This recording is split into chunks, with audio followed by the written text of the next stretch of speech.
Hello everyone and welcome back to Magic at the Movies episode 67. We're almost there. Oh God. 67. Getting that demographic into this podcast. Oh jeez. Did we want that demographic really? No. No. What is that demographic? Very, very young people. I thought you were going to say very, very gay. I don't know why. Very, very gay. Get out of here, your gay agenda. Not everything's gay. Your gay ass. Get your happy ass out of here. Happy ass. I like that. Yes, welcome back to Magic of the Movies, where we talk. Nice. Thanks. Where we talk movies, TV shows, and anything that takes our fancy. This week, Robert's thrown me off by coming in too early. Me off, really. Oops. I'm your host, Joe, and joining me, as always, is my lovely co-host, Robert. Da, da, da.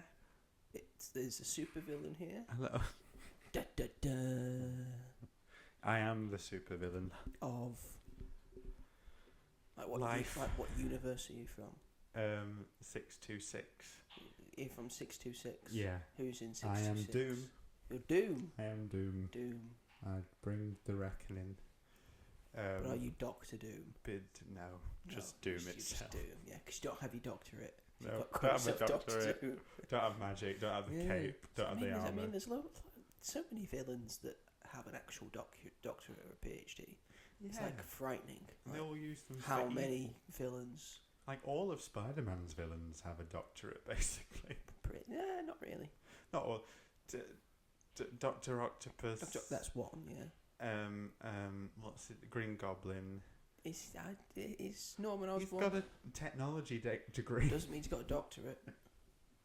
He gets other people to do that for him. There's Dr. Kirk Connors. Yes.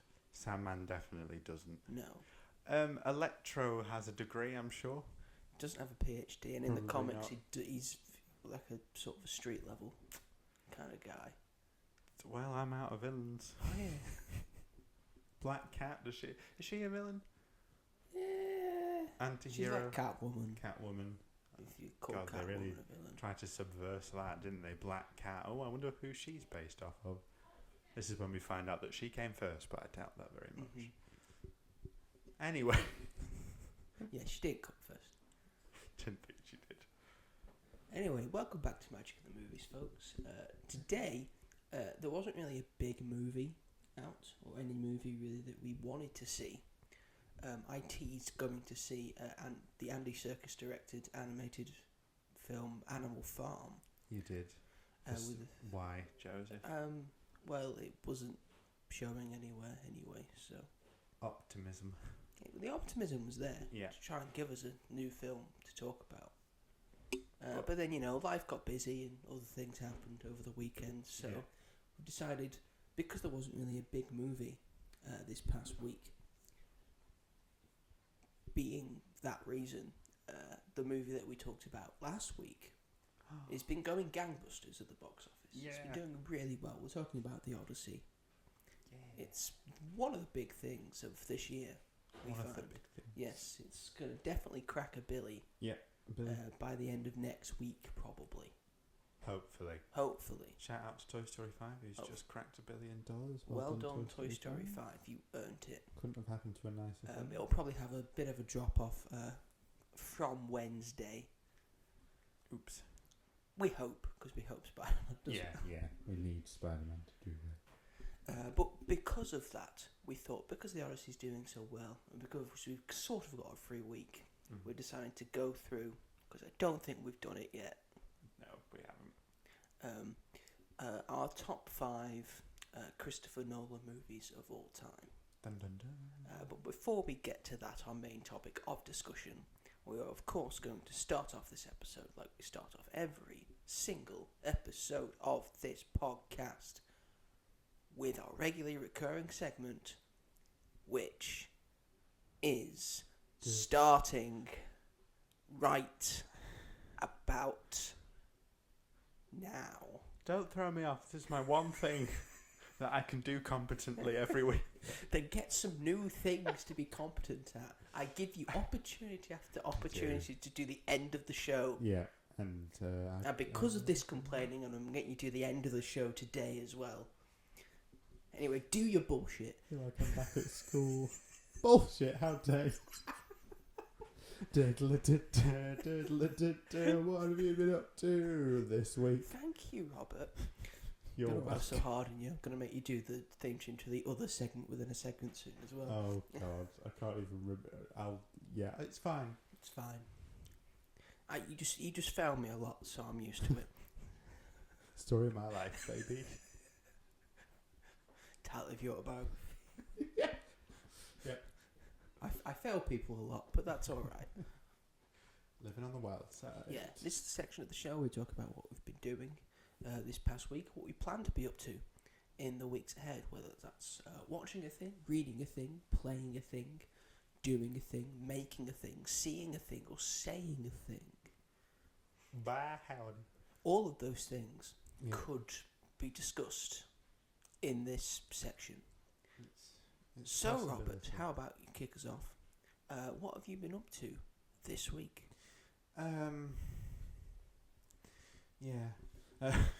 It's really hard when there's Jesus, take your time. No, I have watched a few new things. Again, did you not listen? You could have been anything. You could have done a thing. I went to Brockholes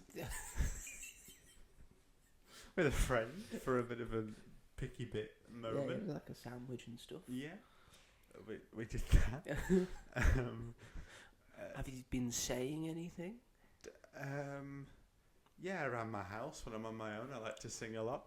Cool. So, what have you been singing? I was singing "Don't Rain on My Parade" just this very morning. Oh wow, that's a song. That is a song. Don't think you got the vocal range for it, but it's nice to see you be trying. You ask my colleagues of Year 11 drama, and they will tell you otherwise. They'll be saying the same thing as me, but in a different way, I imagine. I'm sure there's a video out there that exists of me singing "Don't Rain on My Parade" in my own unique, intrinsic, and diverse style. Ice candy and the sun's a ball of butter. There you go. Maybe you should have. Sorry. I Continue. love that film. I watched a little film called Descendants Wicked Wonderland. Did you now? Descendants 5. I hated Descendants 4. Couldn't have hated it more. It's one of the worst films I've ever seen. And you came back screaming for more. Well, I love the original. Give me Descendants more trilogy. of this. More, please. But they've fixed it. They've made it so much better. I was reluctant because the film is just insane. As Rita Ora as the Queen of Hearts, which is a bizarre casting. And as we all choice. know, she's an incredible actress. Yes, I think everyone can agree on that. Yeah, so I think Rise of Red, Descendants 4 went straight to Disney Plus. This Wicked Wonderland went to Disney Channel first, and then to Disney Plus, and that seems to be the sweet spot of making it like it used to be in the old days with the DComs. And yeah, I actually really enjoyed it. I went in very skeptical, and it's not a good film. Like it's, but that's not what you're there for. It's not what I'm there for. I'm there to have fun and have a good time. And I liked the characters a lot more. The story was a lot better. They'd go to Wonderland because they need to rescue the Queen of Hearts, and the Wonderland setting is really nice. And the songs are so much better. And I ended up downloading the soundtrack because I'm so glad that I'm getting like a full-time career after this because I need it. It's training you. It's training. Because you have so much free time So to much watch free all time. this random bullshit. Yeah. I did voluntarily put myself in front of watching this. I did want to watch it. And that's fine. That's fine. I really enjoy Descendants. I've watched the first 3. Yes, and that's all you need. I quite enjoyed the first 3. Yeah, The first Descendants one's great. 2. Oh, Descendants 2 is my favourite. It's got a really good premise. It does. It's fun. It's interesting. Plot holes are plenty. But that's you fine. know. That's fine. Yeah, I just enjoyed it, and I listened to the soundtrack, and I need to ask your sister actually if she's watched it because I know she's a big fan. and she liked the last one, and I had an argument with her about it. Okay, one sec. Oh, she's actually going to ask. Is she still there? Oh my gosh, I think I've just created a new segment. He's gone. Where's he gone? Is he tracking his sister into here? Oh no. What have I started?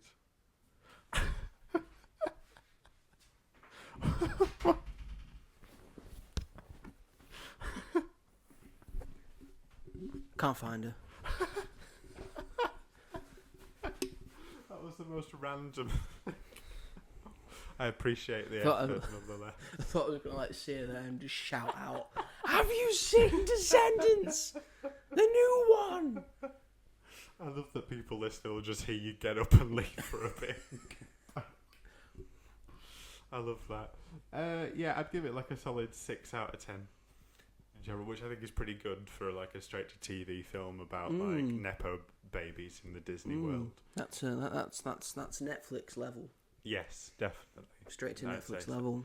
And there was a character from Encanto's son in this, which is very out of left field for Descendants, because it's usually based off like fairy tales And stuff. and princesses and kings and yeah. queens and the royalty thing. Yeah, and we had Luis Madrigal, who has the exact same powers as his mum, which doesn't make sense if you've seen Encanto, and he has a tattoo that moves, so people think his dad might be Maui. Insane. He has a really good song. Anyway, How would they have met? it's not canon. Don't think too much about it. That's when That would mean that's when the bad things start happening. what it means is that Encanto's set in Colombia, right?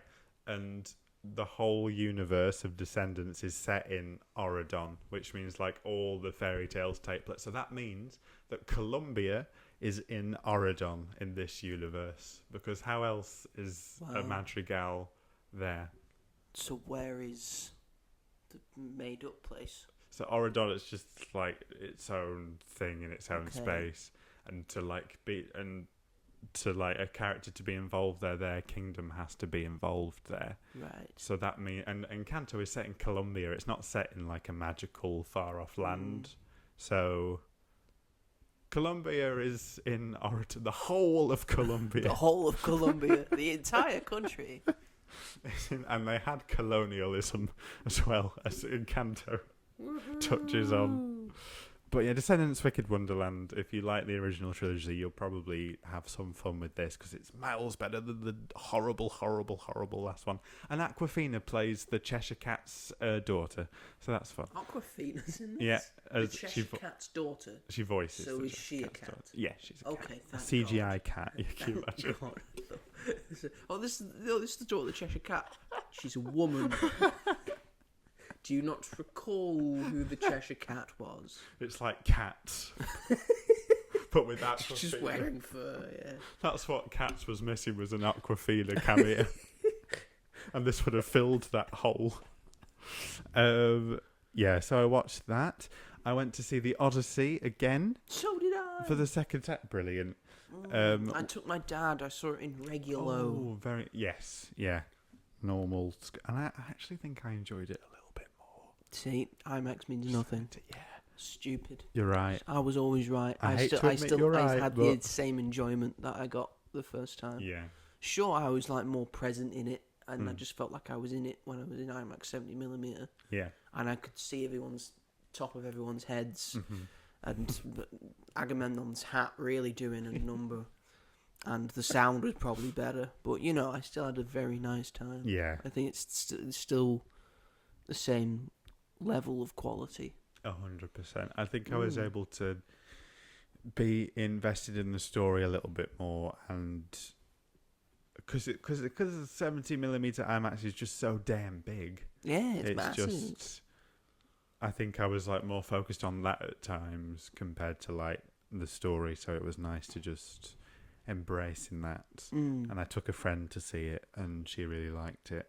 So yeah, it's just great, and I'm glad that I saw it again.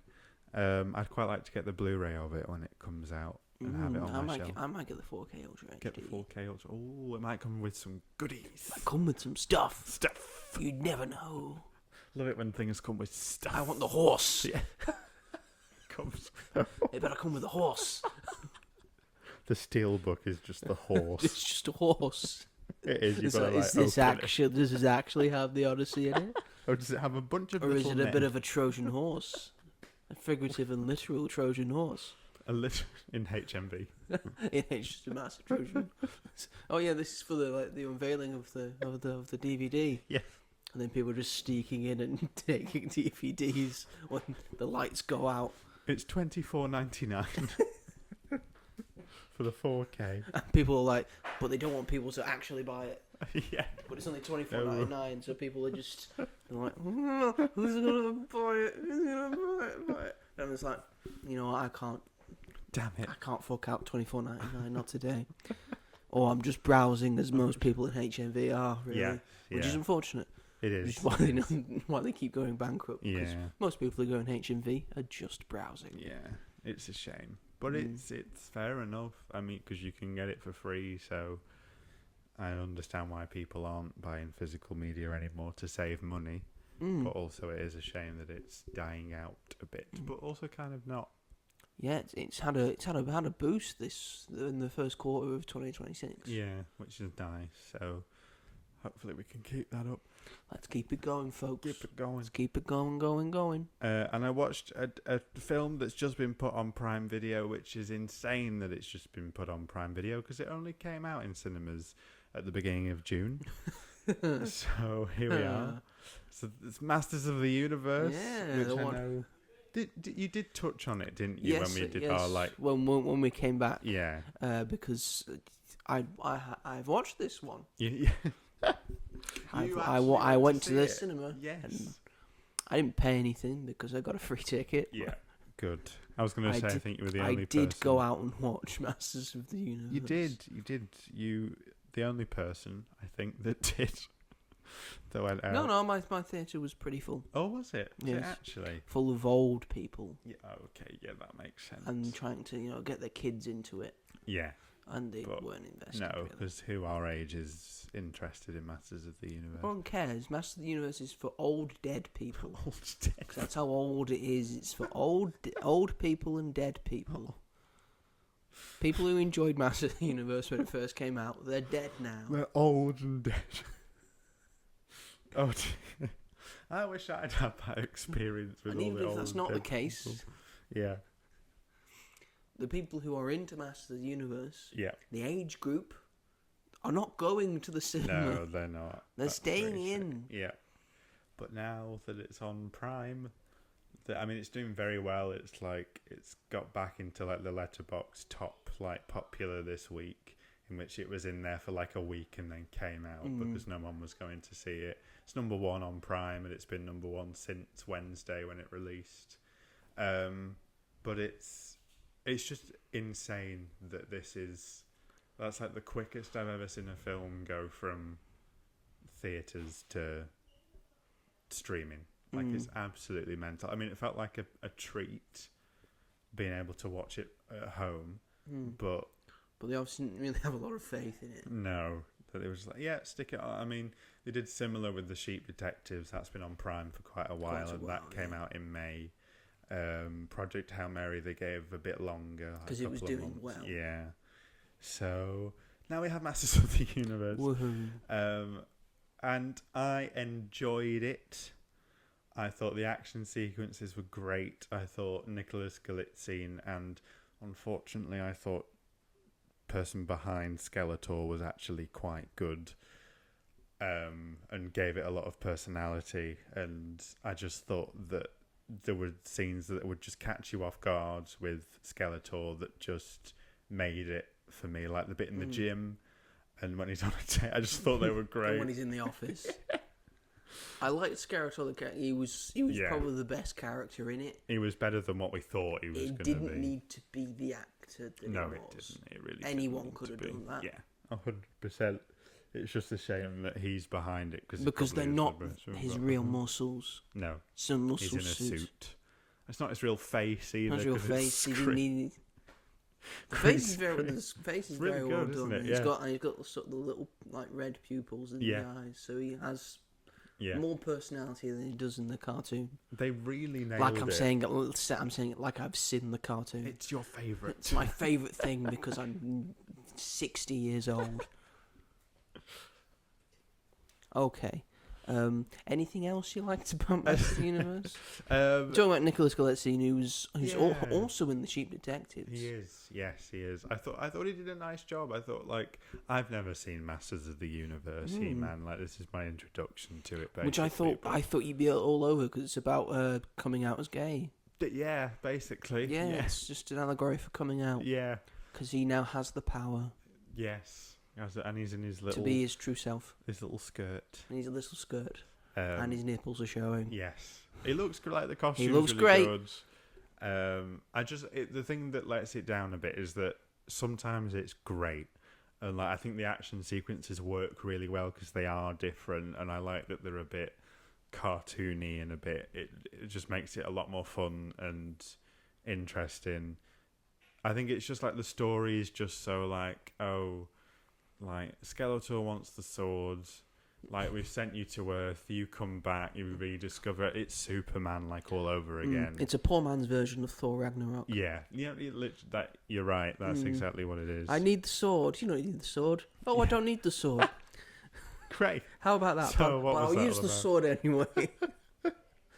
Literally. So that's what let it down a little bit, and I think like some of the lines are just so heavy on exposition, and like especially I can't remember her name, but like the main female lead in it, like so many of Warrior her lines Goddess. were just Warrior Goddess. My God, I don't know why you told her that. You named her that as a child. Good God. Like so many of her lines were just, that's the sword of power. It does this. And She's the this exposition of the whole thing. It drove me insane. I was like, I don't need you to spell it out for me. But she's got the experience of that because she'd spent about 10 years in Riverdale. Yes. I think she's a decent actor apart from Riverdale, but yeah, I mean, Idris Elba's in it as well. He's fun. He's there for the paycheck, but he's having fun doing it. Kristen Wiig is the droid, which is insane. Even though her and Alison Brie. Yeah, it's got Alison Brie in it. And they look exactly the same. So if you didn't know that Alison Brie was the villain and you knew Kristen Wiig was in it, you'd just think that she was Elvira. Evelyn, not Elvira. That's a completely different thing, isn't it? That's that goth lady who presents horror films. Goth vampire lady. Goth vampire lady.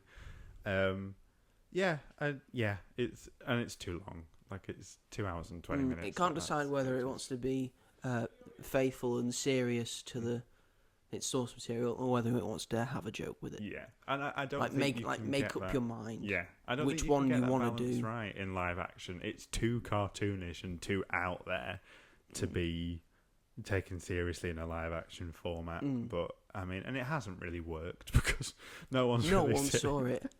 I don't think the action figures are selling that well.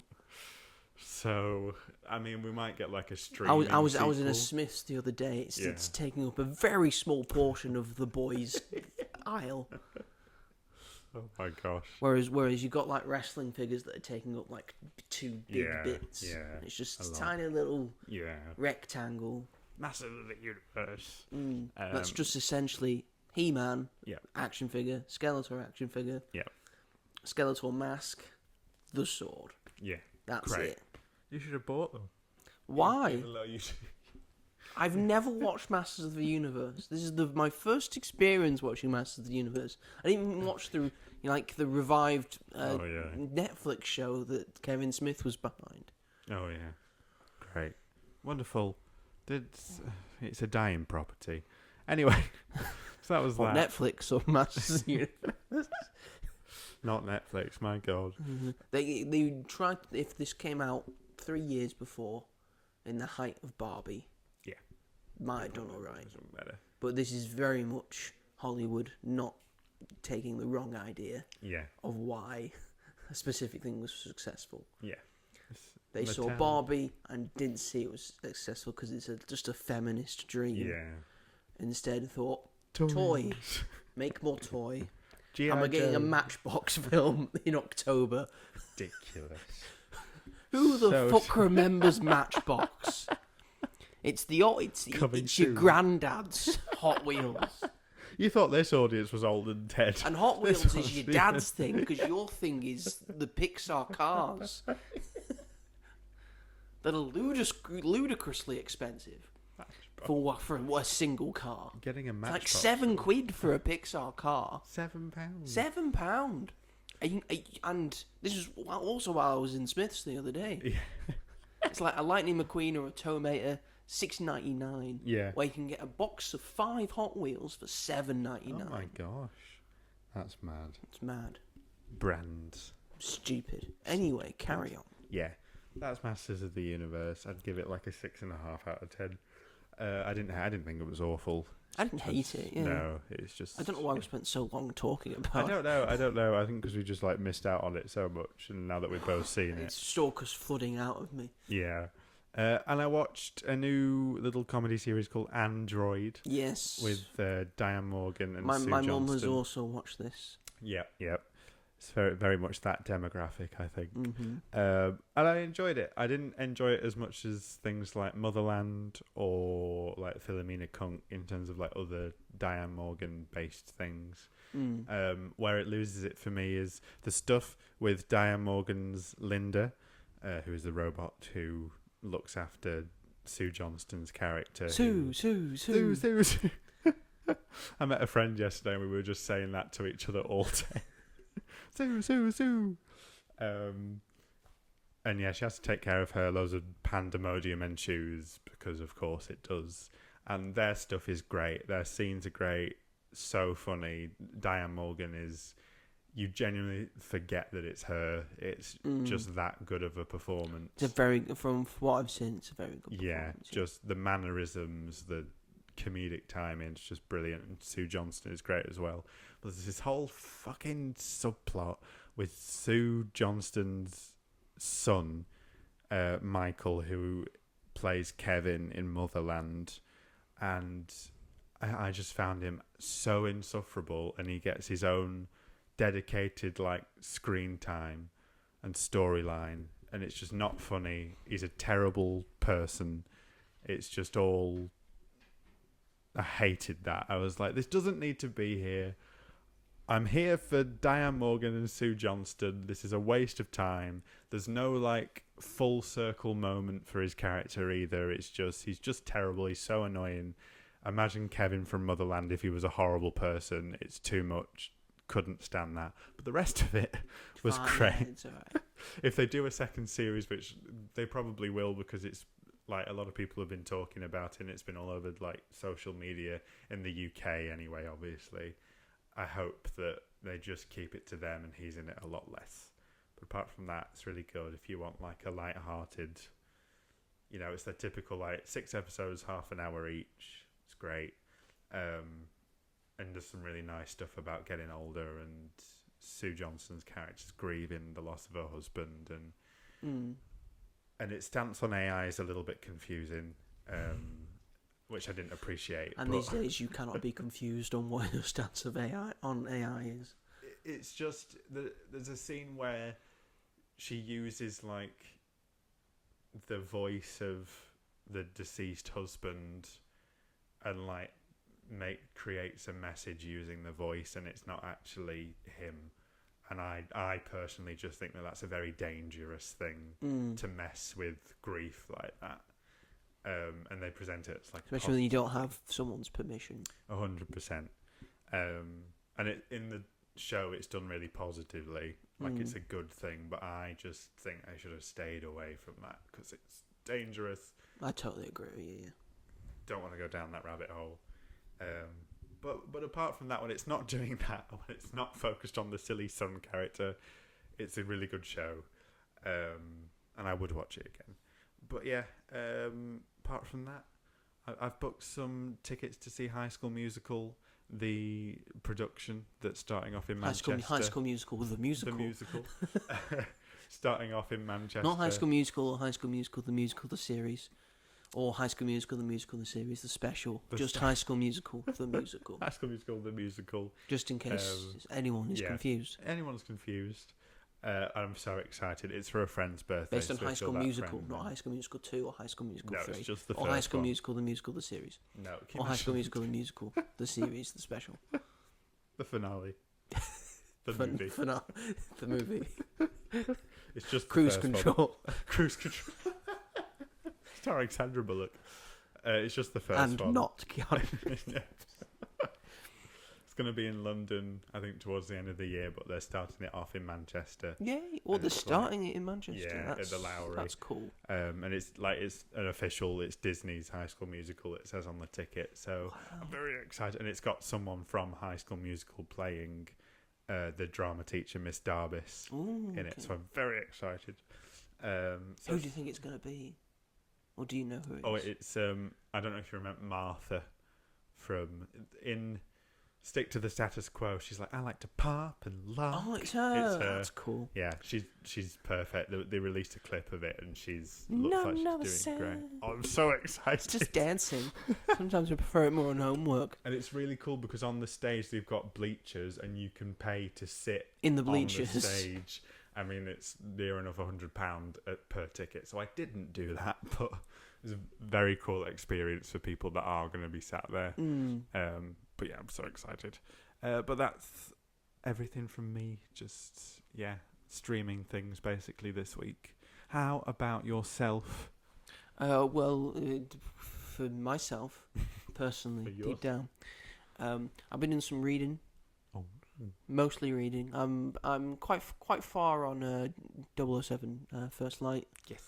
I'd like to say I've not completely finished it yet, and they've just added a whole new update on it with like different different missions and stuff that you can play. So I haven't got to that bit yet because I'm still trying to finish the main story. Even more to do. Yes. Oh my god. Well, in terms of things that I've actually finished, I have read a book called. An actual full-on book. A full-on book? An actual full-on book called Exterminate, Regenerate. The story of Doctor Who. This already. It's written by John Higgs, who has... he's not worked on Doctor Who, but he's worked in TV and various things, and he's done various other books and such.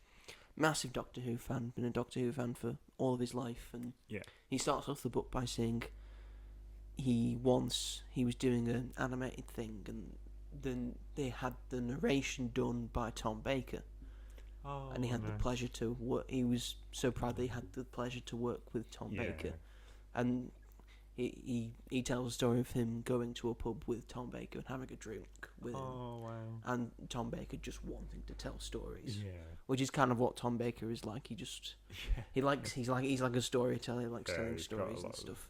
And then it just over the chapters slowly goes through the origins and the history of how Doctor Who came to be.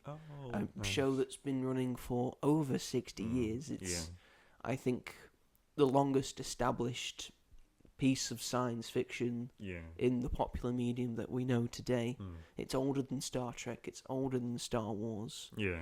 It's older than most well-known sci-fi, and a lot of things are built up on it. It's been cameoed in so many other things, and then since 1963, this thing's been going. Mental. And then it goes through all the stuff that got it made and how it was made and how a female produced it and an Asian immigrant was the first director and how groundbreaking that was. It just wasn't seen as groundbreaking at the time because, quite frankly, the BBC didn't give a shit about it. They didn't care. They just needed to fill a time slot on BBC One, which was just BBC television in those days because BBC Two did not exist. There was one channel. It was BBC One. The OG. The OG itself. And then just going through the years, and then slowly getting slowly turning into one of the jewels in the crown of the BBC, and one of the few things that actually keeps it upright. The same with at one point Top Gear and Strictly Come Dancing. Yeah. These are those are the three things that kept the BBC afloat. Yeah. And at the moment, Strictly Come Dancing's the only one left standing. Yeah. Although it has been cancelled once. Yes. When it was just called Come Dancing. It was called just Come. It was just called Come Dancing, and then it got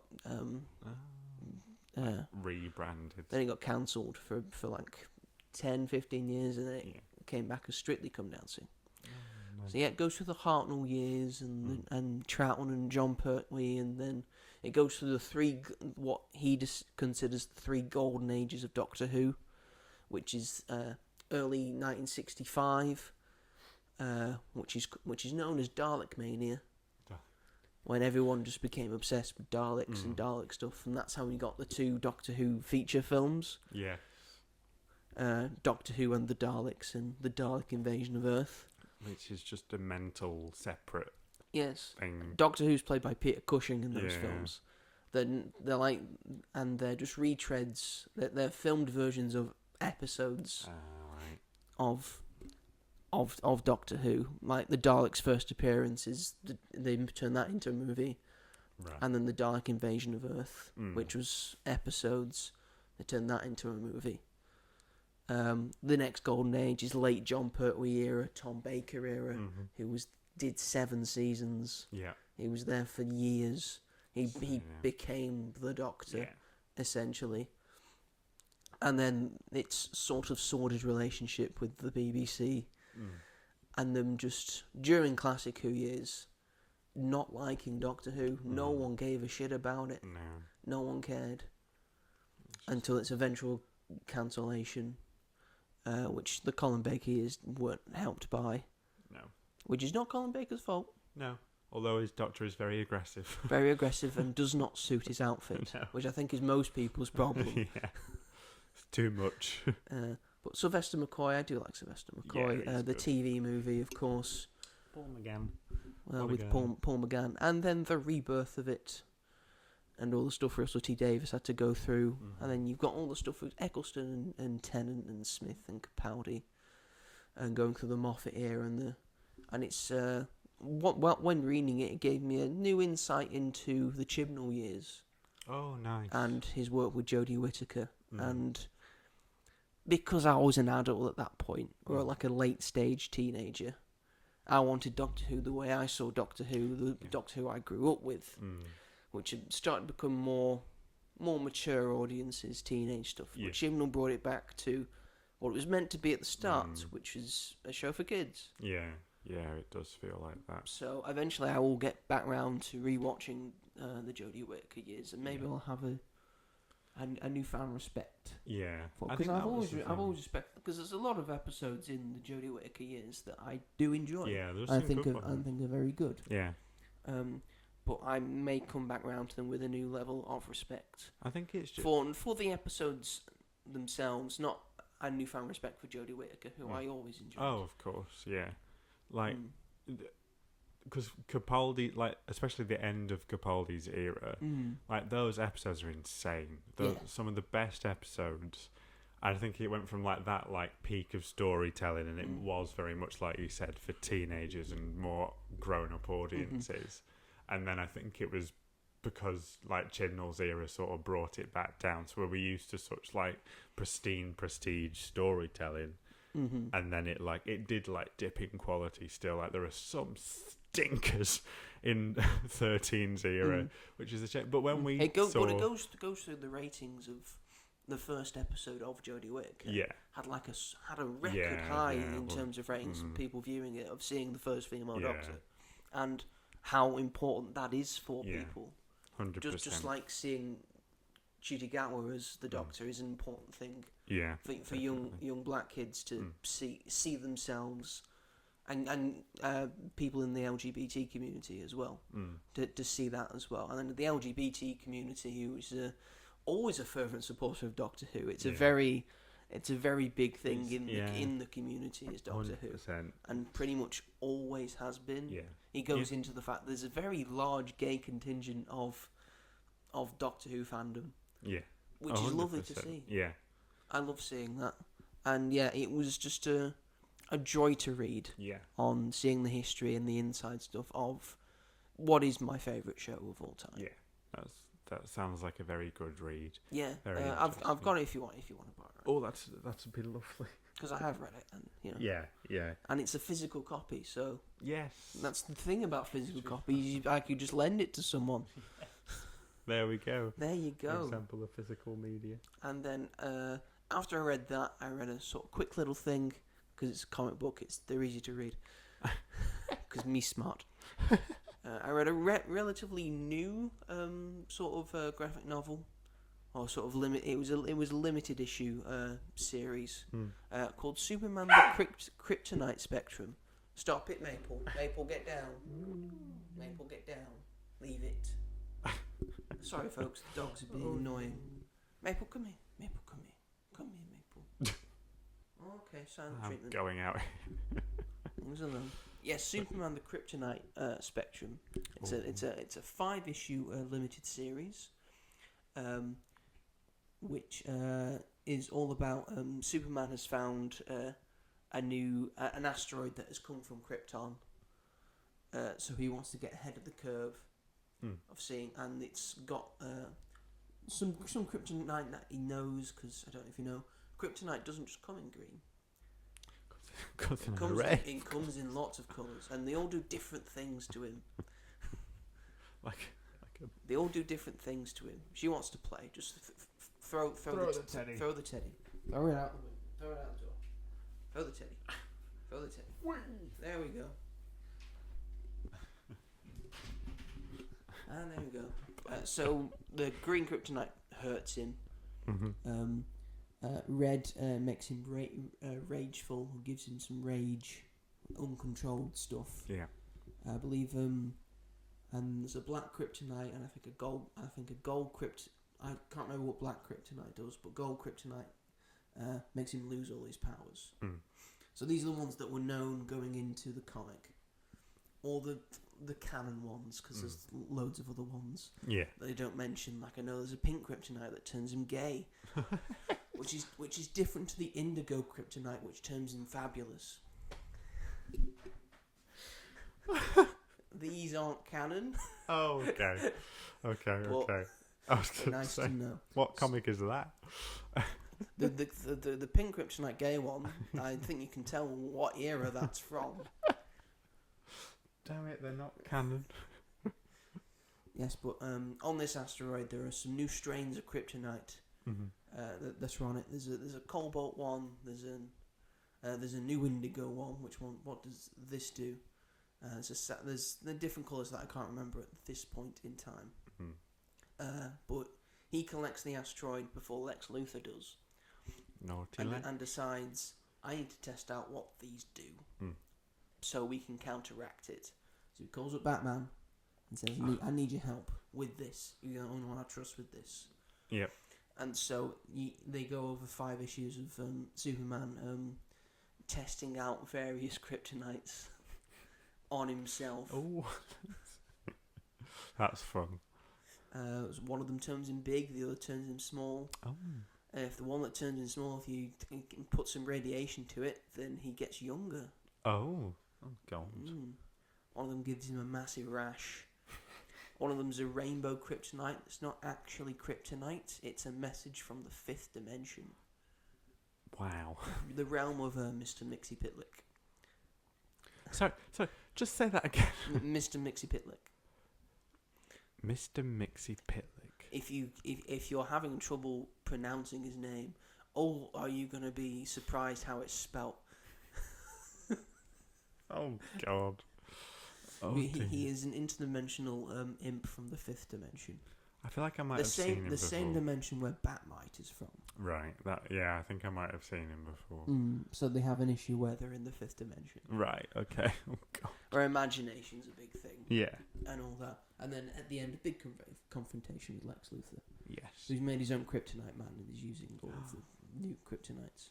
Lex. I know, right? Be a lover, not a fighter. He's not that. He's not that. He's an angry little bald man. He's just an angry man. Yeah. In this one, he's a very angry man. Lex, come on. For God's sake. And then also, this past week, I've watched a thing that is now in our segment within a segment, Segment within a segment. which is Joe's multi-week marathon. woohoo. That was incredible. I think I've outdone myself That with was that one. really good. We're keeping that one. God, I have to remember it for next week. That's a cut. And you got the words right as well. I did. Which is for the first time. And we've been doing this segment. Yes, I'm on the 13th one. Oh God, I might need counselling or therapy or something. Yes, this is the mini segment in the segment where I talk about a marathon of things that I'm watching and or listening to or various things over the course of months or a year. At the moment, it's going through every single WrestleMania from 1 to 42. At the moment, I've just finished WrestleMania 13. The unlucky one. Yeah, very much so for some people. Oh no. Now, I don't know if you remember this, but last week I said that I was sort of looking forward to this WrestleMania because it won, but I sort of meaning because one, it has one of, if not the greatest WrestleMania match on it of all time, and two, the rest of the card is extremely mediocre. Yes. Yep. Let's get through the mediocre stuff first. So Goldust is back. Did you miss Goldust? Did you miss Goldust? He's a good guy now. Great. And he's facing one Hunter Hearst Helmsley. That's a good name. Yeah, so I don't know if I mentioned in the last WrestleMania. That was his first WrestleMania 12. Right. Where he faced the Ultimate Warrior, who's returning to the company after having another fight with Vince McMahon over money. He did that a lot. And Hunter Hearst Helmsley lost to the Ultimate Warrior in about 2 minutes. After Hunter Hearst Helmsley hit Ultimate Warrior with his finishing move. Right. And Ultimate Warrior just got straight back up. Everyone wanted their money back. Yes, so. Bad to see. At this WrestleMania, Goldust, he's got his sort of valet with him as well, all glittered in gold.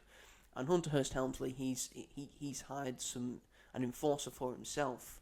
She's called China. She's a real big girl, muscles for days. For days. Like incredible physique and unheard of at that time for a woman. So yes, this is a fine little match. I also need to mention Hunter Hearst Helmsley. He shortened it later in his wrestling career, like a year after this, to Triple H. Lazy, yes. And Triple H now currently runs WWE. Oh, okay. Wow. So to see him here where he is, and to see him where he is now, that guy's going to own WWE. It's someday. hard to imagine that.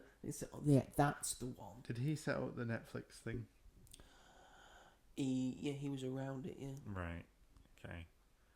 Well, he's the head of creative. Okay. Like he makes all the creative decisions. Do we like him? This is the big He's question. all right. He's okay. He's fine. He has his moments. Right. Okay. He's better than Vince. Right. Yeah. Who is still on commentary and is insufferable because he's not good at it. No. And he's got no one else. But no, he wanted to do it At this point in time, there's some other less notable matches on the card. Various tag team matches. Still no women's matches. The 90s. The 90s. And if there is a women's match, it's not going to be favourable to them. No. It's not going to be an actual match. Because women Get ready can't for those years. It's going to be a while until we have some actual wrestling from the ladies. Right. I will get to the main event in a minute because the main event is not what it should be. Right. Okay. The wrong people are in the main event. Right. What the main event should have been, and it should have been for the title, is a match that was in the middle of the card. It's not even the second to last match; it's the third to last match. Right. And it's Bret the Hitman Hart, who was the former champion going into WrestleMania 12, multiple time world champion. Yeah. Versus Stone Cold Steve Austin. Right. Who's now in full Stone Cold Steve Austin mode. Just a badass son of a bitch that doesn't take no guff from no one and swears at people and puts his middle fingers up, and everyone really likes him. Yeah. Because he's brash and outspoken, and that was the style of the time. Yeah. Of the late 90s. And, Bret Hart's sort of blue chipper and just sort of does that stuff. Yeah. So the fans are sort of waning on him, despite the fact they know he's a very good wrestler.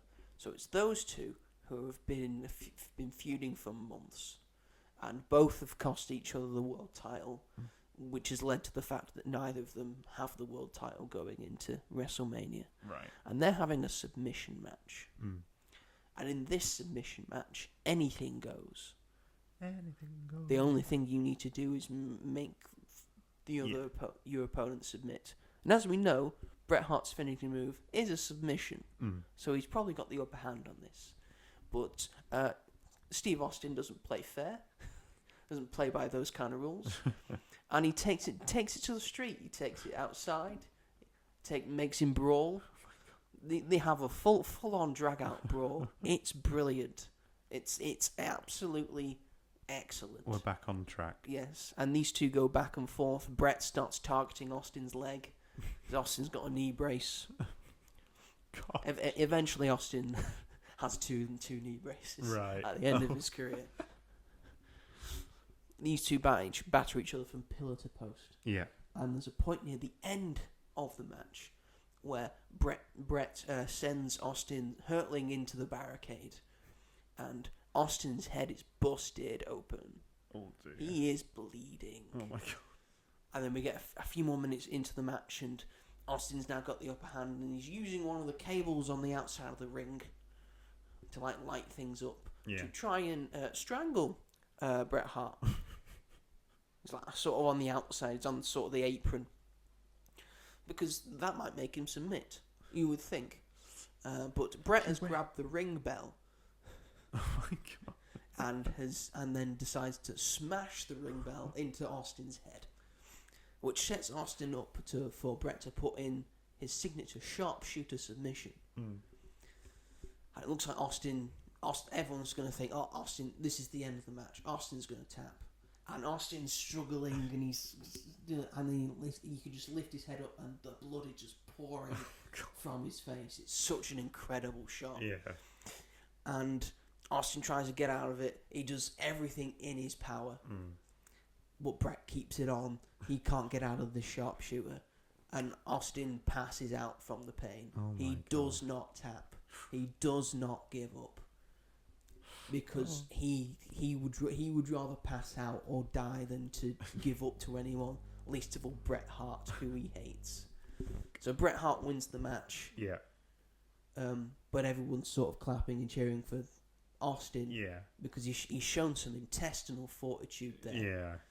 And Bret doesn't like this and just starts going after Austin's leg again. And being a very bad sport. And this is a very rare occurrence, and probably the best it's ever been done, when in a match you have what's called double turn, where two wrestlers walk in either a face or a heel, and then they walk out the opposite. Right. So Austin came into this as the bad guy. He walked out the good guy. I see. That's clever. The good guy that, in this era of wrestling, was needed. Yeah. Sort of a brash and outspoken, badass son of a bitch who gives his boss a Stone Cold Stunner. Yeah. And he has given the Stone Cold Stunner to Vince McMahon a lot of times, and everyone loves it. So this is an incredible match. It's a beautiful match. It's pretty much a perfect wrestling match, really, for what it is and what it's supposed to be. And it's not the main event. It should be the main event. It should have been. Yeah. Yes, the main event is Psycho Sid. Yeah. Don't know if you remember Psycho Sid. He was the one who also shouldn't have been in the main event of WrestleMania 8 when he faced Hulk Hogan. Yeah. So Psycho Sid's a 2-time WrestleMania main eventer. Yeah. And both times he did not deserve to be in the main event. He's defending his WWF Championship, which he didn't beat Shawn Michaels for, who won it the previous year, because Shawn Michaels has relinquished the title like a month before WrestleMania. He said in storyline or depending on people says that my knees sort of hurt and I've lost my smile. This isn't enjoyable for me anymore, so I'm just not going to do it anymore. But everyone believes because at this point in time, no one liked Shawn Michaels. He was a little bitch who took way too much drugs and alcohol and was just a little real prick backstage. So everyone believes that the actual reason that he relinquished the title is so he didn't have to face Bret Hart again. Right, okay. Because those two did not get along. Right. Oh, God. They did not like each other. I guess, like, the idea of wrestling is that you've got to get along, like, even if you're against each other. It's like, it's all about, like, working off of each other. They could get along in the ring. They had incredible matches inside the ring. But outside the ring, their they personalities really clashed. I see. Right. And there's a lot of egos in wrestling and all that. So that should have been the main event. But what we got instead was Psycho Sid, now the WWF champion, versus The Undertaker. Yeah. Who do you think won? I hope The Undertaker. It was The Undertaker. Thank goodness for that. Continuing his undefeated streak, yes. And now The Undertaker's the WWF champion. Yay. Yay. Yeah. We love The Undertaker. Yeah, doesn't hold it for long. Oh, that's... Never mind. Because now we're going into the era of not lengthy title reigns, but just sort of hot potatoing it around. God. Anyone Yes. can. I don't believe any of The Rock's title reigns went over 100 days. Really? Yeah. And he's been world champion 9 times. Oh my God. I just want 1 year. I think Stone Cold Steve Austin's quite similar. Really? Because that was sort of the year he just passed it back and forth. Oh gosh. It was sort of exciting. Yeah. But, you know. Just let someone have it. Yes. So that's WrestleMania 13. WrestleMania 14 next, when we are full on into the Attitude Era. Right. What's known as the most profitable and sort of best era in WWE. Okay. Which I don't agree with because it's not aged well. Right. For various reasons. Yes. Oh dear. Which I'll get into, I imagine, because I feel like a lot of the reasons will be turning up at WrestleManias. Oh gosh. Don't worry, we'll get into it. Anyway, that's pretty much my week. Shall we move it along to our main topic of discussion? Oh yeah. The Odyssey's doing well, isn't it? It is. It's doing just very a bit. well. Just a smidge well. Just a little bit. Going to be cracking a billy soon. So we thought, in celebration of this, because we both really like Christopher Nolan. Yeah. We think he's a pretty good director, and he's made some pretty good films. Yeah. So we thought, like we sometimes like to do, we would both go through our top 5 favourite Christopher Nolan films. Aren't you all lucky? Of all time. You're going to get at least 5 recommendations. Yeah. Because we both might have the same 5. Yeah. Maybe not in the same order, Probably not. but it's a possibility. But we will But find you could out. get 5 or more great recommendations for us Yeah. on what we think are the best Christopher Nolan movies. I was going to say, do you have a full ranked list, or do you just have your top 5? I don't have. I didn't think about doing a full ranked list. Yeah. I came up with my top 5 You came with your top 5. in the order they I think because mine's just on Letterboxd, and I've had it like for a while. Like I just add to it when I see whatever the films. But yeah, that's where I just came. I put the Odyssey on the list, and I was like, oh, we should rank the films because you've already done it. Because I've already just locked in my So head. it's easy work. So yes, we're going to go 5 to 1, taking it in turns. Which one our numbers are? Yep. Robert, kick us off. What is your number 5? My number Christopher 5. Nolan film. Chrissy Nolan. Old Chrissy Nolan. Chrissy Nolan. That wee scamp, Chrissy Nolan. That little scamp. Is The Prestige. It's The Prestige. I'm going to be so honest. I've seen like most of these films once. I think I've only seen Inception and Interstellar more than once. Wow. And You've only seen The Dark Knight once. And, You've only seen what? Oh. When I was like 11. So I've not You seen were it 11 in a when long you saw the. You haven't seen, wow, you have not seen The Dark Knight in a while. Jesus Christ! But then I see like clips of it, and I'm like, oh yeah, that is very. I remember watching I see it. clips and go, oh, that's all right. Just how Nolan intended it to be viewed in clip form. I do remember watching it when I was younger. We're going to have a falling out because of what my top 5 looked like.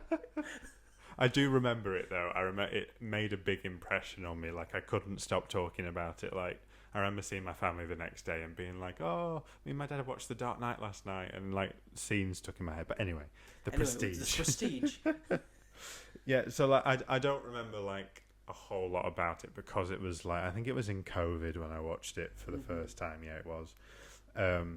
This is the film he did straight after Batman Begins. Yeah. It came out a year later. That's mental doing those two back to back. I like that this film is about magic. I think that the twist is really cool and interesting, and it's just impossible to guess until the end, and it like blows your mind, and it's quite a sad twist as well in a way. The cast is great. I think it's just. I don't think it's based off anything. Is it an original? Completely. It's based original? on a book. Is it based on a book? But I think it just sort of shows that Nolan doesn't really do his own sort of. He likes to adapt. He likes to adapt a lot of things. Right. I mean, Memento is his own thing. Don't think that's based on anything. Interstellar's not based on anything. But I think a lot of the others are all based on something else. Inception's again another one of his.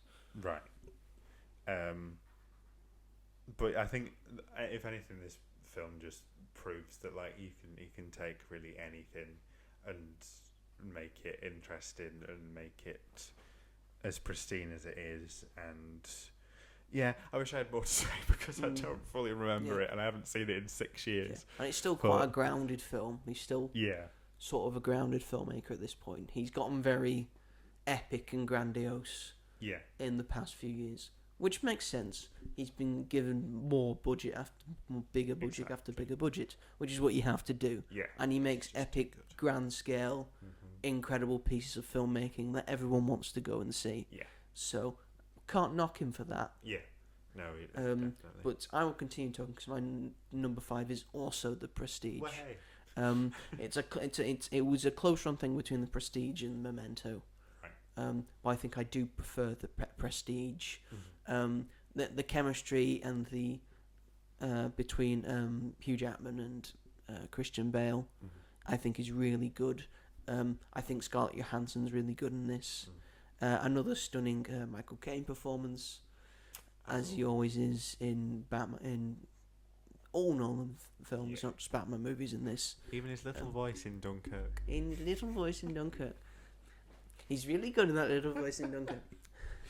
But yeah, this was just. It's not again like most films about a certain thing. It's not really about that certain thing. This is not a film about magic. It's a film about obsession. Yeah. Not the film Obsession, but that hadn't been made yet. 20 years. Not for some 20 years. That's mental, isn't it? Oh god. This film is 20 years old. Good God, I'm old. Good God. Like I saw it in the cinema when I was 6. I didn't. But yes, it has incredible twists and turns, and the magic and what goes into the magic, and how it shows that is really good. And the thing at the end, truly horrifying. Yeah. But also kind of spectacular. Yeah. And just what drives people to do that. And Christopher Nolan's first in a foray of I'm going to cast a musician that I really like in this, because he cast David Bowie as Nikola Tesla. Oh my god, I forgot about that. Yeah, David Bowie's Nikola Tesla. Who else? And Andy Serkis is also in it. I need to rewatch this. Yes, you do. We'll have to do a Nolan movie marathon at one point. So refresh your mind. But yeah, The Prestige is excellent. Yes, it is. I like to say I think most Nolan films are excellent. Yeah, I'd say so. So if your favourite Nolan film has been left out of this top 5, we Sorry. apologise, but this is our podcast and our list, so shut the fuck up. I'm also not. I don't think I'm like the biggest person to go off when it comes to Nolan. Like I like Nolan. You're not the biggest Nolan fan. Yeah, I'm not like. But he's not your go-to director. No, not really. But I've not really like hated one of his films. I dislike one, and that's another story, and that's it. But it's not going to be on this in the top 5. So which one is it? Oppenheimer. Oh yeah. I still respect its filmmaking and stuff like that, but I just personally have problems with it. But whatever. I know that's a very unpopular opinion. These top 5s are going to be different, are they? Anyway, your number 4. Number 4 is a very unpopular opinion. Is it? And this is also primarily because this is what I rated it on Letterboxd at the time. I watched it during COVID when I was in a very DC mood. It's The Dark Knight Rises.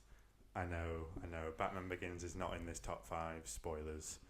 I just really remember liking it. I think I was 6 years younger than I am I now. do like The Dark Knight Rises. I don't think it's as bad as some people say it is. I mean, I can understand that it's not his different best to The work. Dark Knight. No, it's not his best work. I'd not worry he should have taken the character or done anything with the story with what he finished off with The Dark Knight. Yeah. Because I was talking about The Dark Knight again. Yes. This is not where the character should have been at the end of that. I understand the plans would have changed because of Heath Ledger passing away. Yeah. But yeah, this this could have been a whole lot better. Yeah. It's just, again, this is like I've only seen it once. I remember really liking it at the time. I feel like if I watched it again, I'd probably still like it, but not as much as it is on this list. This is just like going off what I've rated them. But like Bane is iconic. I mean, obviously not on the level of Joker. It is more of a joke. He's become sort of a joke now, but it's a very good performance from Tom Hardy, and it's become an iconic interpretation of Bane. Yeah, 100%. 100%. Loads of things have modelled. It's the most accurate Bane we've got. Yeah, no. In terms of he's got brute strength and ferocity, but he's got a mind behind him, and he's calculated and tactical. That's the key. And all that. We just need him to have the look of Bane. Yeah. Sound like he's from Penadura. You know, either it's sort of like a Mexican Spanish accent. Yeah. And just being fucking massive. Yeah. Let Dave Bautista do it.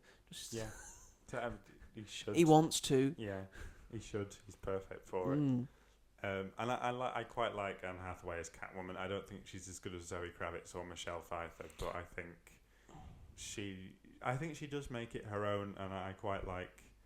I think it's the most sort of in-depth look from a traditional perspective of Catwoman. Zoe Kravitz, you very much get to know like the family side, but I like that her version is a little bit more simple. I feel like she is the best Catwoman. Is she? I think she feels the most like the character. Yeah.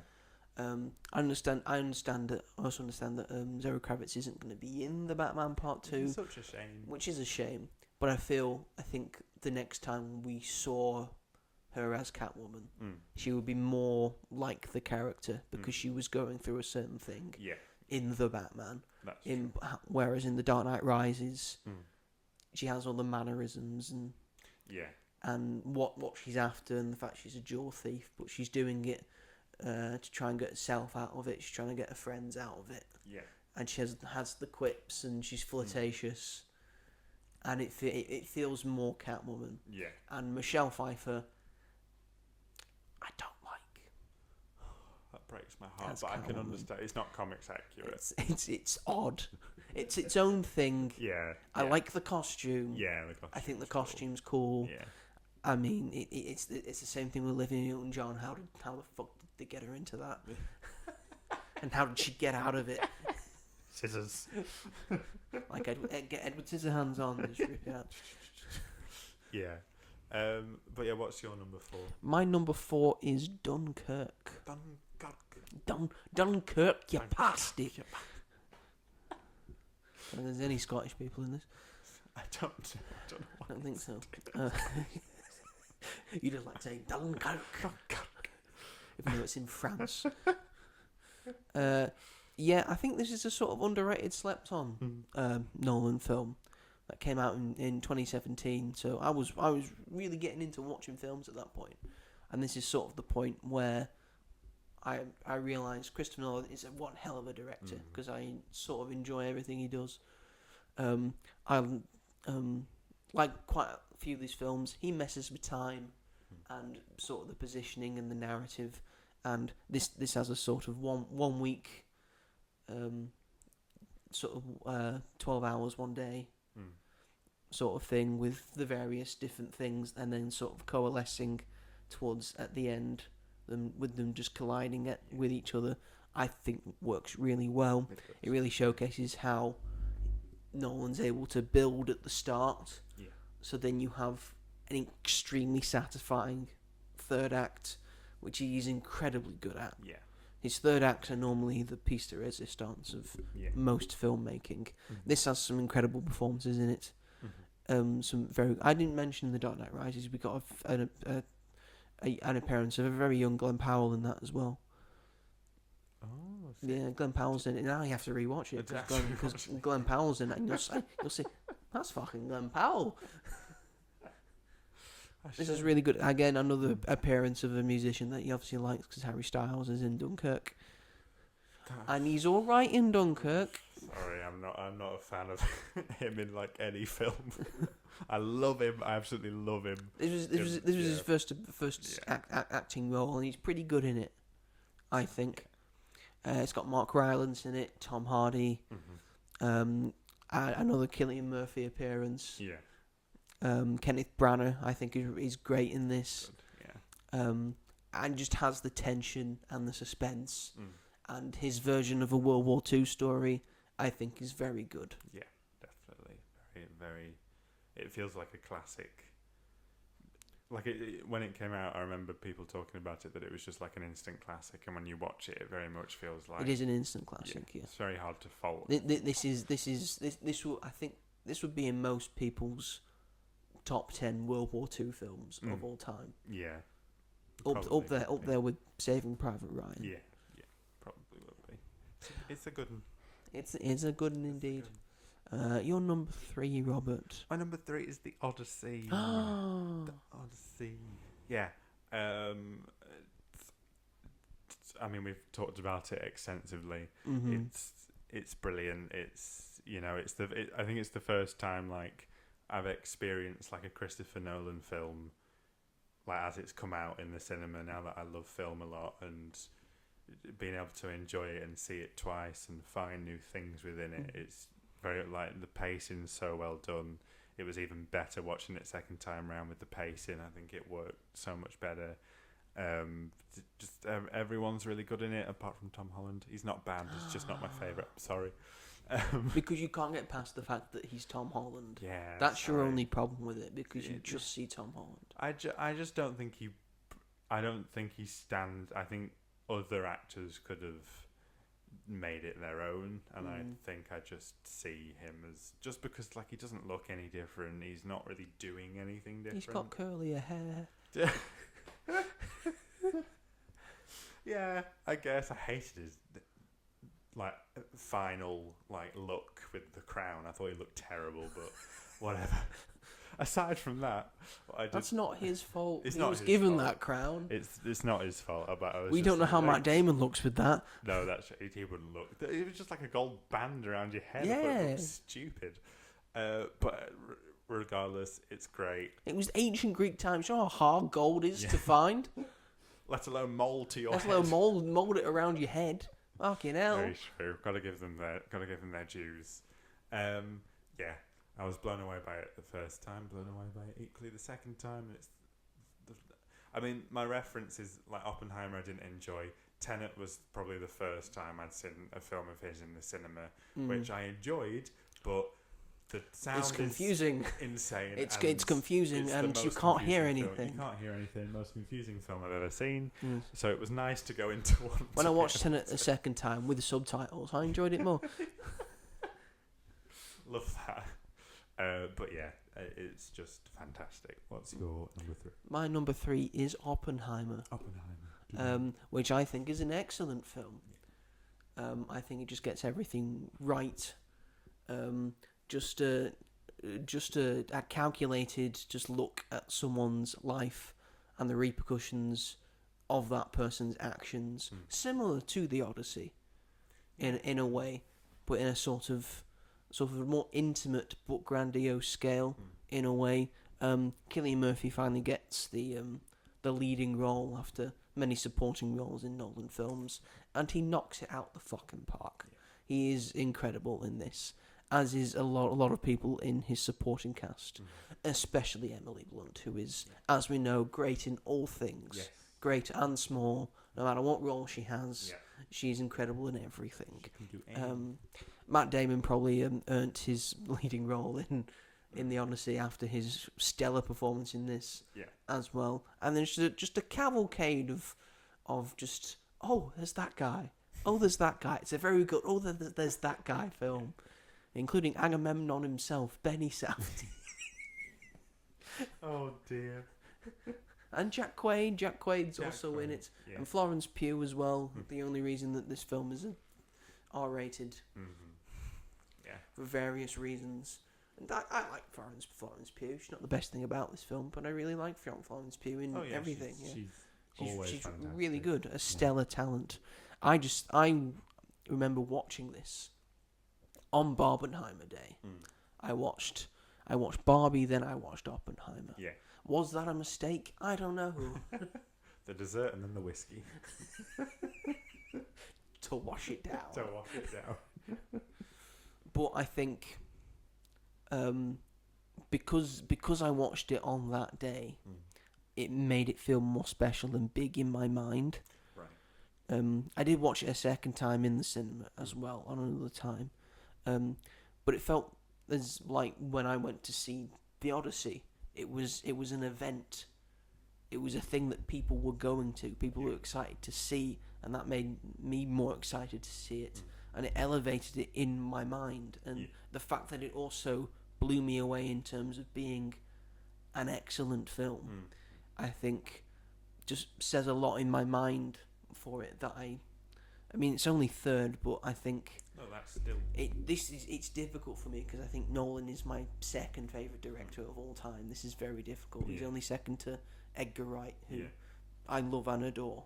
All the things he does. But Oppenheimer I think is just excellent. And the massive explosion really pays it off as well. Yes, definitely. Which he did for real. Yeah. Mental. He didn't set off an actual nuclear bomb. But it looked like... as close as he could get. You could have filed a report against him. There's the evidence. Your number 2, Robert. Number 2 is Interstellar. Ooh. Which I feel like is... the best soundtrack. Yeah, it does have a very good soundtrack. It's the best. It's Nolan's best score. There's something about Interstellar that's just like basically everyone's seen it and like everybody loves it. I think it does have a lot of plot holes. And when I went to see it in the cinema about a year or two ago, I realised that watching it I think it was the second time I'd seen it, I was like, there are things in this film that don't make sense, but I'm having such a good time, I do not care. I'm having such a great time.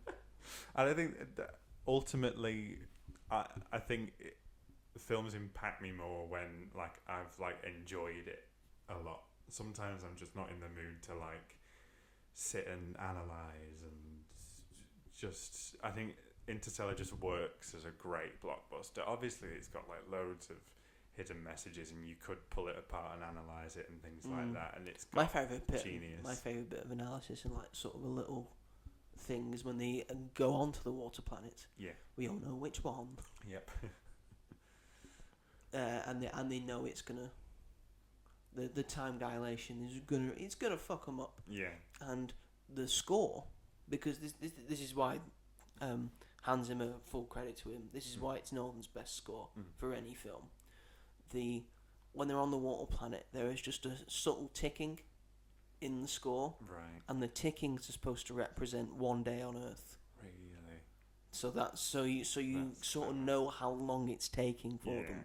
That's very cool. Next time I watch it's just a very subtle thing that I love seeing. Yeah, I like the space travel element to it as well. I like that, like, you know, that he's aging and stuff, and I think that it's done well. Like, it cuts back to Jessica Chastain as his daughter, all grown up, and a lot of emotion, like when he's in the library and the "Don't Let Me Leave."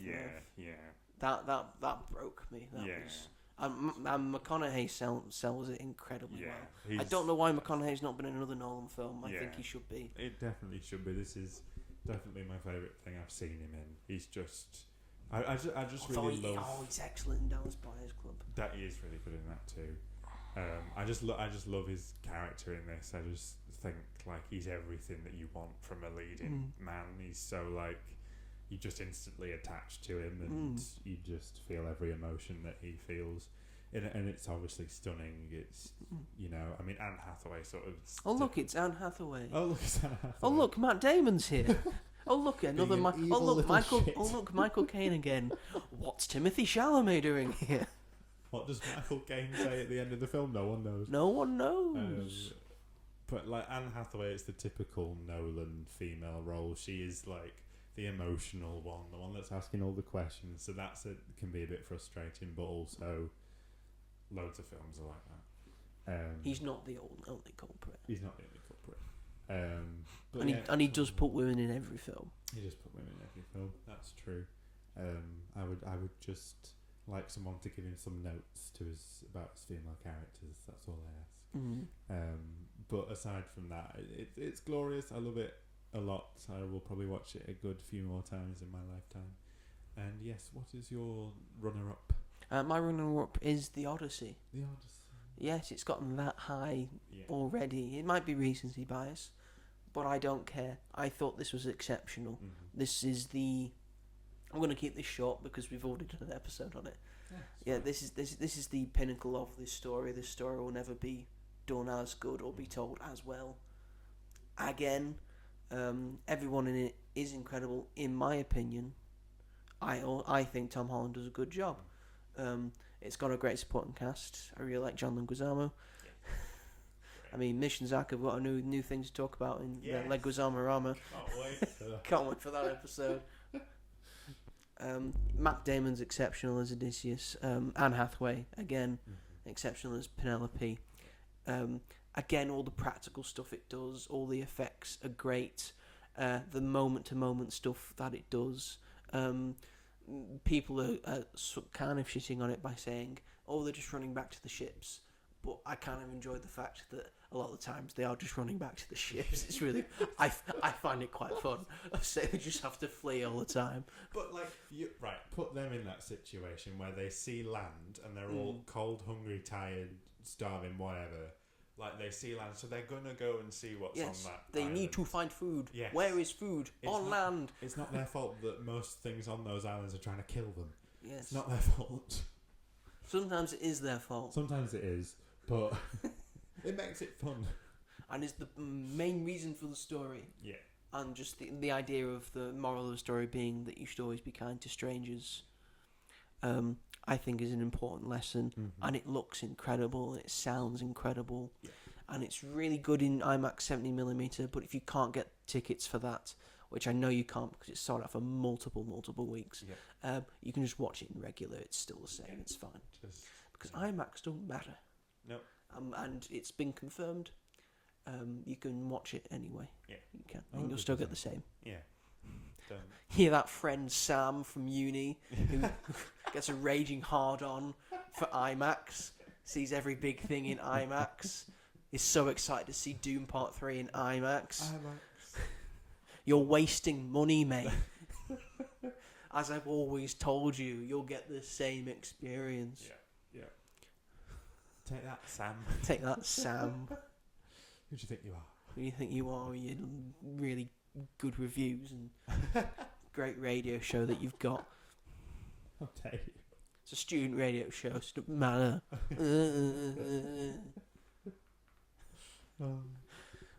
Hope he listens to this. He will. Be a lot cooler if he did. Anyway, we're at the end. Robert, finish the end by giving us your number one Christopher Nolan movie of all time. Well, I think we've got the same one.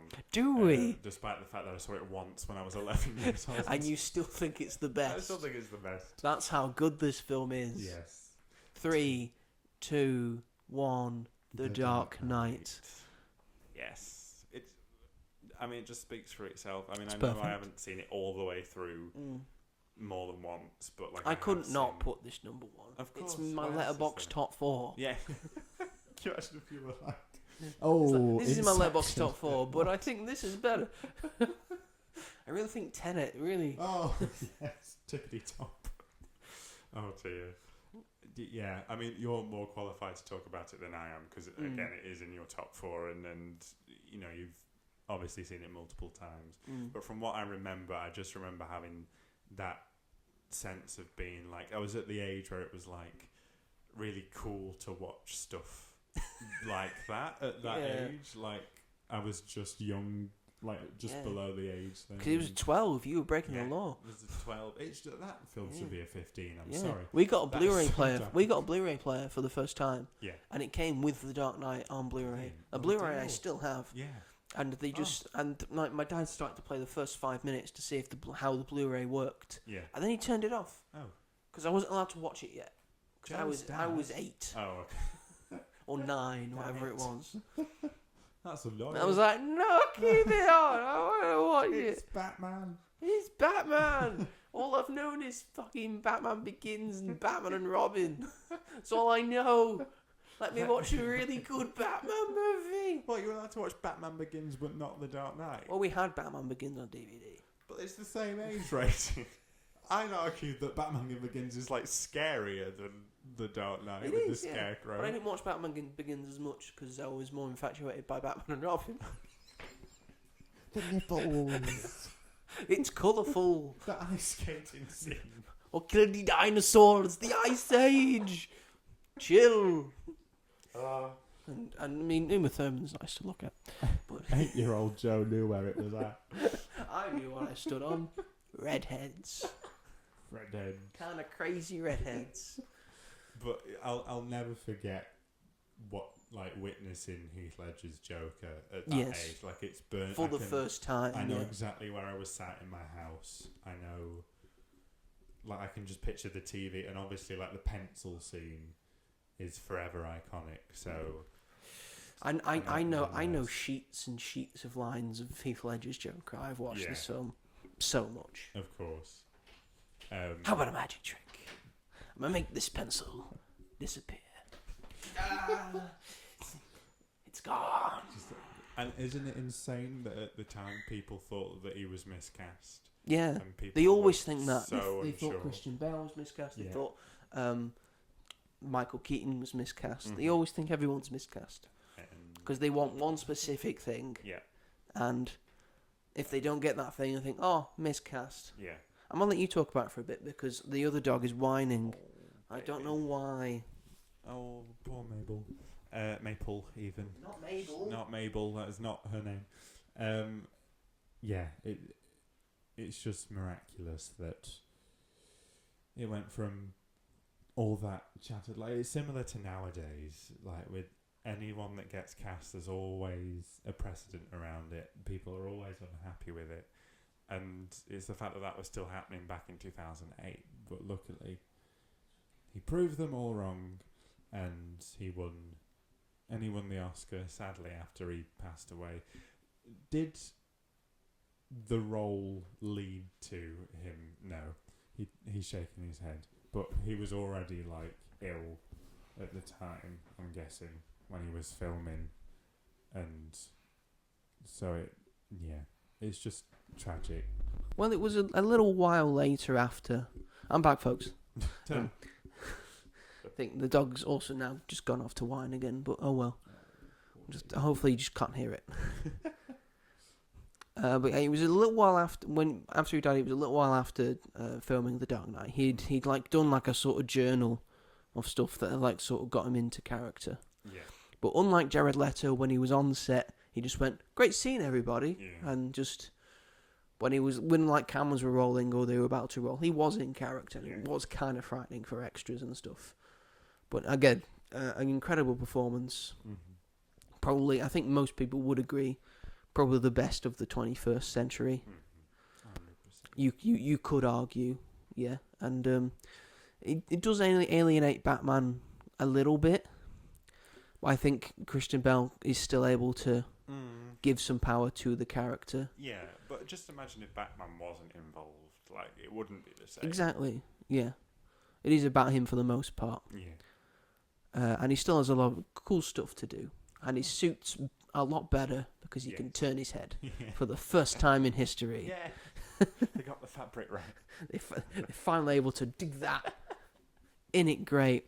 And it's probably it's one of the best, if not the best, superhero movie because Nolan's able to put his own spin on it as a director. That's it. Take stuff from the comics and turn it into his own thing while also being faithful to said comics and to the characters they portray.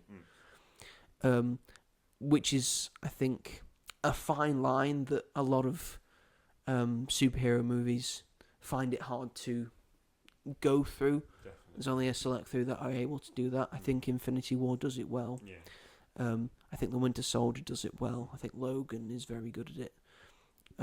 But they're right. But I think these days we're getting a lot of extremely faithful to the comic books, and we're going to get comic accurate suits. Yes. Which I love the comic accurate suits. Of course.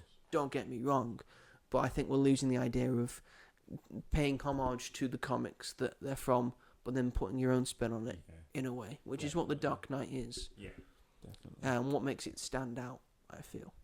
And I would be remiss to not point out how wonderful Gary Oldman is in the Dark Knight trilogy as Commissioner Gordon. Yeah. He's the best Commissioner Gordon we've ever had. Yeah.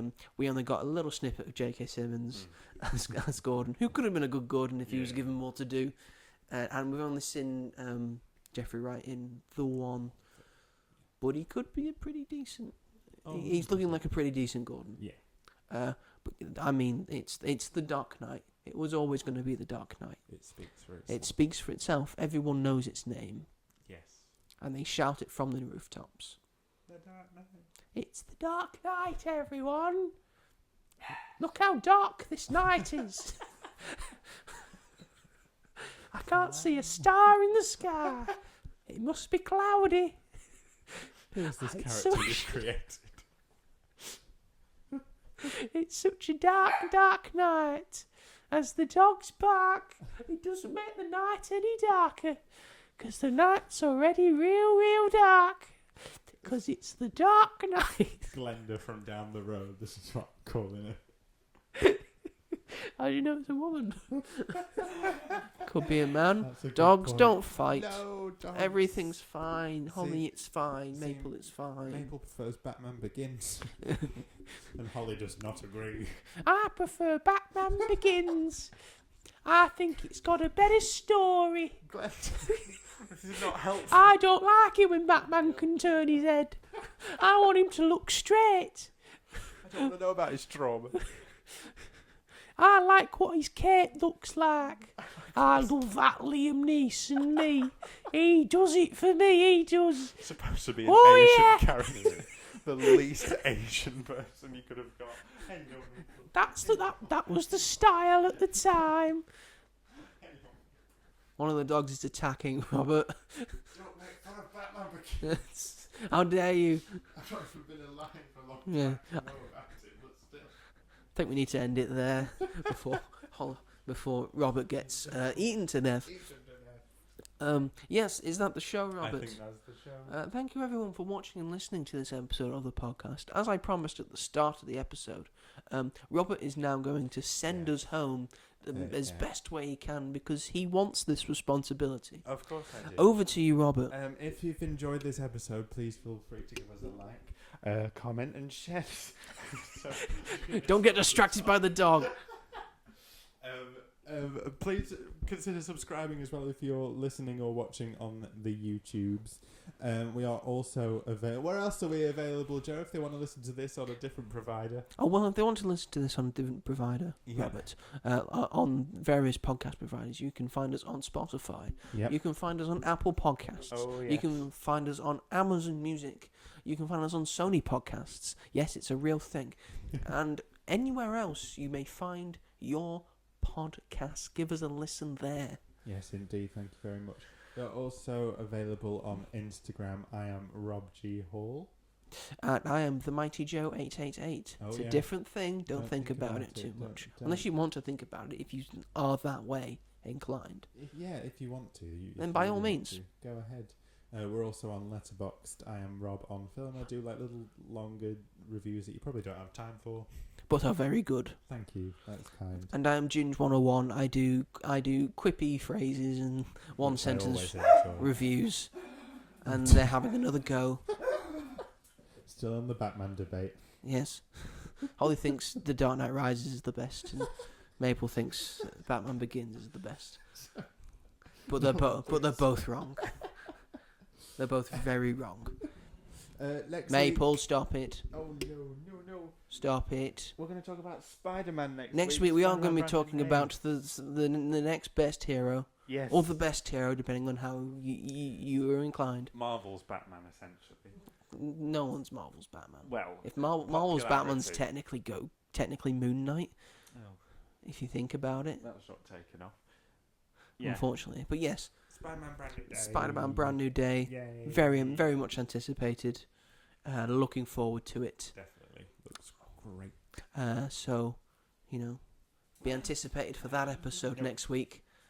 Why are you doing this now? Ladies, come on. Calm down. Be nice. Be nice. We have guests. We have. Be nice, You're people. you're embarrassing me in front of Robert. No. He thinks I can't handle dogs No now. nastiness. You can handle dogs. Yes, They'd be doing this I no just matter pick who I was just pick here. them up and throw them out the room. Yes, thank you everyone for watching and listening, Yes. Thank you. and we will see you all in the next one. Goodbye. Goodbye.